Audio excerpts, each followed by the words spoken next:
नमस्कार, मी दिनकर शिंदे. आपण पाहताय डीएस न्यूज. तुमचं मत माझं मत मध्ये आपलं स्वागत. मित्रांनो, महत्त्वाचा विषय मी आपल्या समोर घेऊन आलो आणि तो म्हणजे असा आहे की मनोज जरांगे पाटील मराठा समाजाला कुणबीतून ओबीसी प्रवर्गामध्ये आरक्षण मिळावं यासाठी मुंबईकडे 29 ऑगस्टला मोर्चा काढणार आहेत.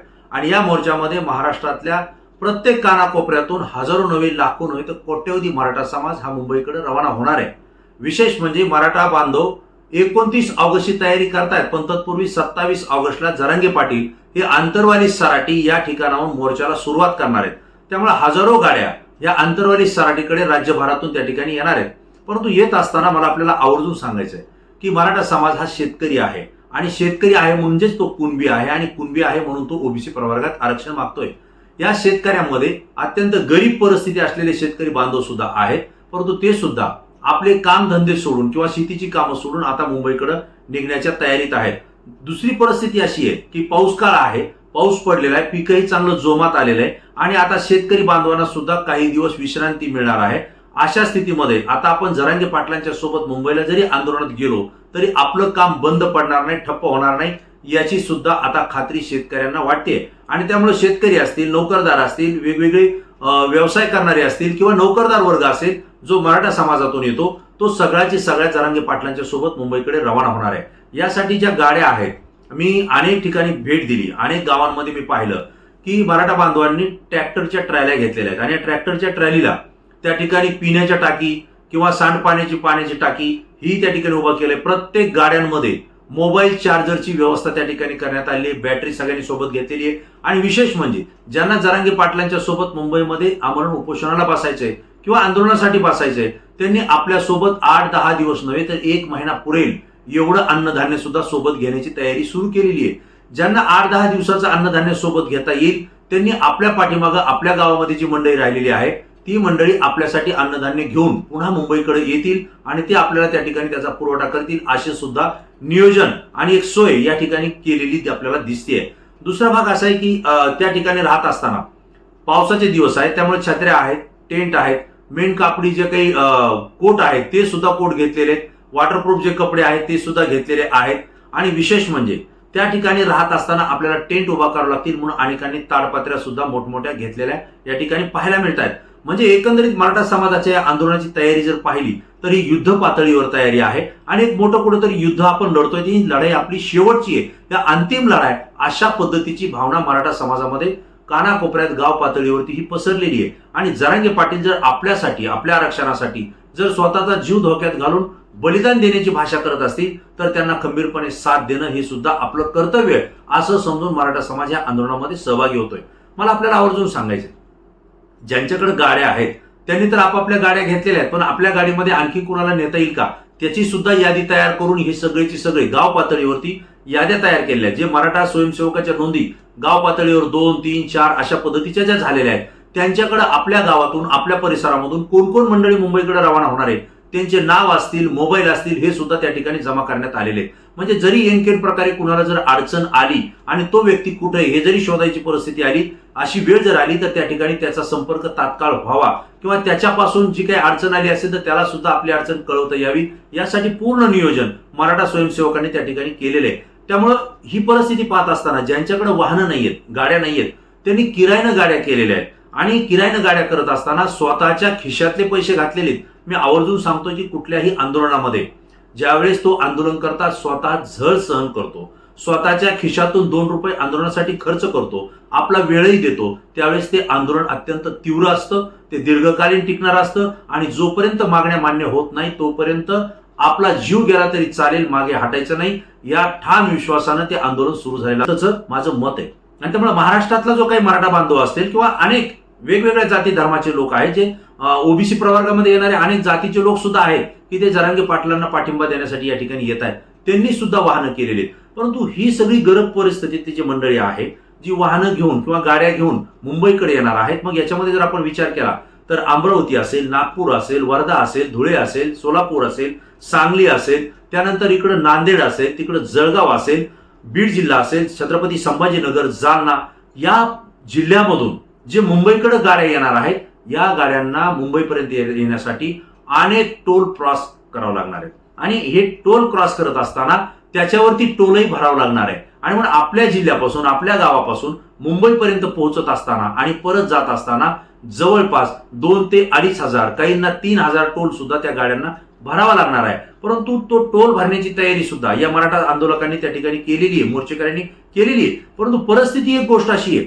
की 29 ऑगस्टला हा मोर्चा मुंबईकडे येणार आहे आणि याच वेळी उपमुख्यमंत्री असलेले एकनाथराव शिंदे यांनी कोकण मधल्या गणेश भक्तांसाठी एक योजना जाहीर केली आहे. म्हणजे कोकणचे जे काही गणेश भक्त आहेत ते मुंबईमध्ये येणार असतील किंवा मुंबईचे गणेश भक्त हे कोकणमध्ये जर गणेश उत्सवानिमित्त जाणार असतील तर त्यांना टोल माफ केलेला आहे आणि त्यासाठी त्यांनी विशेष पास सुद्धा काढलेली आहे.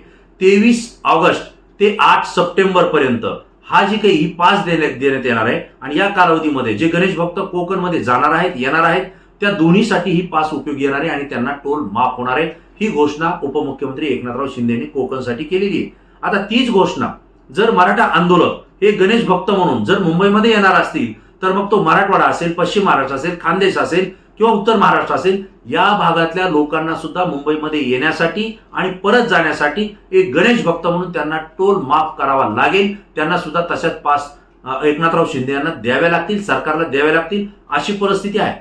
दुसरा भाग असा आहे की बीड जिल्ह्याचे खासदार बजरंग सोनवणे यांनी नुकतीच केंद्रीय मंत्री असलेले नितीन गडकरी यांची भेट घेतलेली आहे आणि त्या भेटीमध्ये त्यांनी सांगितलंय की मनोज जरांगे पाटील हे आपल्या समाजाला, जातीला आरक्षण मिळावं यासाठी लढा देत आहेत.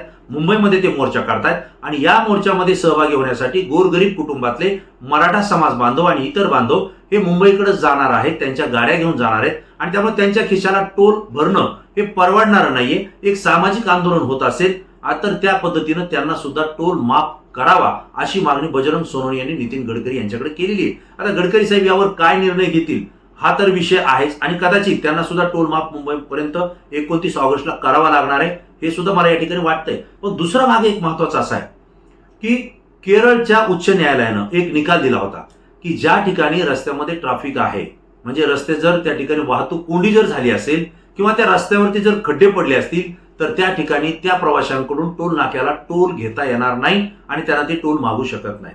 मग जर समजा ट्रॅफिक जाम झाली असेल आणि किंवा खड्डे पडले असतील तर तो टोल घेता येणार नाही असा केरळच्या उच्च न्यायालयाचा निकाल होता आणि त्याला सुप्रीम कोर्टामध्ये, सर्वोच्च न्यायालयामध्ये त्या ठिकाणी दाद मागण्यात आली होती. परंतु सुप्रीम कोर्टानं सुद्धा नुकताच निकाल दिलेला आहे आणि त्यांनी केरळ उच्च न्यायालयाचा निकाल हा कायम ठेवलेला आहे. ज्या ठिकाणी वाहतूक कोंडी झालेली असेल, मग तो राष्ट्रीय महामार्ग असेल किंवा राज्य महामार्ग असेल आणि त्या ठिकाणी खड्डे जरी पडलेले असतील तर त्या टोल नाक्यावरती त्या वाहनांचा टोल घेतला जाणार नाही आणि तो घेऊ नये हा केरळ उच्च न्यायालयाचा निकाल सुप्रीम कोर्टानं कायम ठेवलेला आहे. आता 29 ऑगस्ट जर आपण विचार केला तर 27 ऑगस्ट पासून मनोज जरांगे पाटील मुंबईकडे रवाना होत आहेत आणि या ठिकाणी हजारो नव्हे लाखो गाड्यांचा ताफा हा त्यांच्या सोबत येणार आहे किंवा त्यांच्या मोर्चामध्ये, त्यांच्या आंदोलनामध्ये सहभागी होण्यासाठी राज्यभरातल्या कानाकोपऱ्यातून मुंबईपर्यंत तो पोहोचणार आहे आणि या रस्त्यामध्ये त्यांना अनेक टोल लागणार आहेत.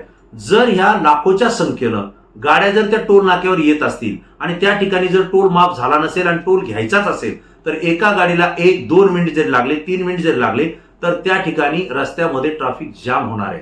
मी आवर्जून सांगतोय, जर एखाद्या गाडीला वेळ लागलाच तर मग मात्र ही ट्रॅफिक इतकी जाम होणार आहे की तुम्हाला म्हणजे तास 2 तास नव्हे 7-7, 8-8 तास सुद्धा ही ट्रॅफिक मोकळी करता येणार नाही. पोलीस प्रशासनाला सुद्धा ती अडचण होऊ शकते. म्हणजेच रस्ता कोंडी, म्हणजेच या थांबलेल्या वाहनामुळे वाहतूक कोंडी मोठ्या प्रमाणावर होणार आहे आणि जर वाहतूक कोंडी जर टोल नाक्यावरती जर होत असेल तर मग सुप्रीम कोर्टाच्या निकालानुसार किंवा केरळ सर्वोच्च उच्च न्यायालयाच्या निकालानुसार वाहतूक कोंडी जर होत असेल तर त्या ठिकाणी तुम्हाला टोल घेता येणार नाहीये. आणि जरांगे पाटलांच्या सोबत येणाऱ्या गाड्या तर हजारो लाखोच्या संख्येने, त्यामुळे प्रत्येक टोल नाक्यावरती या ठिकाणी वाहतूक कोंडी होणार आहे, ट्रॅफिक जाम होणार आहे आणि त्यामुळे या वाहनांना टोल घेता येणार नाही अशी स्थिती आज आहे. आणि त्यामुळे 29 ऑगस्टला मुंबईमध्ये जो काही मोर्चा येईल त्यावेळी महाराष्ट्रामध्ये टोल माफी असेल असं चित्र या ठिकाणी उभा राहिलेलं आहे. केवळ 29 ऑगस्टला नाही तर मुंबईकडे 27 ऑगस्ट पासून जेवढेही वाहनं या आंदोलनामध्ये सहभागी होण्यासाठी निघणार आहेत त्याच्यावरती झेंडे असतील, त्याच्यावरती बॅनर असतील, त्यावरती मनोज जरांगे पाटलांचे काचावरती फोटो असतील आणि आंदोलनाच्या विषयात त्या ठिकाणी सिम्बॉल असेल, हे सगळे वाहनं एका पाठोपाठ एक मुंबईकडे निघतील आणि त्यामुळं राज्य सरकारला, केंद्र सरकारला त्या ठिकाणी या आंदोलनकर्त्यांना किंबहुना मुंबईमध्ये येणाऱ्या या गणेश भक्तांना त्या ठिकाणी टोल माफी ही करावीच लागणार आहे. आणि त्यामुळे मराठा आंदोलकांमध्ये इथे उत्साहाचं वातावरण निर्माण झालेलं आहे की आपण जरी वाहनं घेऊन गेलो तरी आपल्याला 1 रुपयाचा सुद्धा टोल मुंबईपर्यंत भरावा लागणार नाही, अशी भावना मराठा समाजाची सुद्धा या ठिकाणी झालेली आहे. म्हणजे सुप्रीम कोर्टाचा निकाल असेल किंवा एकनाथराव शिंदे यांची भूमिका असेल किंवा बजरंग सोनवणे खासदार बीडचे यांनी नितीन गडकरी यांच्याकडे केलेली मागणी असेल, या एकंदरीत परिस्थितीहून या आंदोलनामध्ये सहभागी होणाऱ्या गाड्यांना टोल माफ असेल अशी परिस्थिती या ठिकाणी आहे असं मला वाटतं.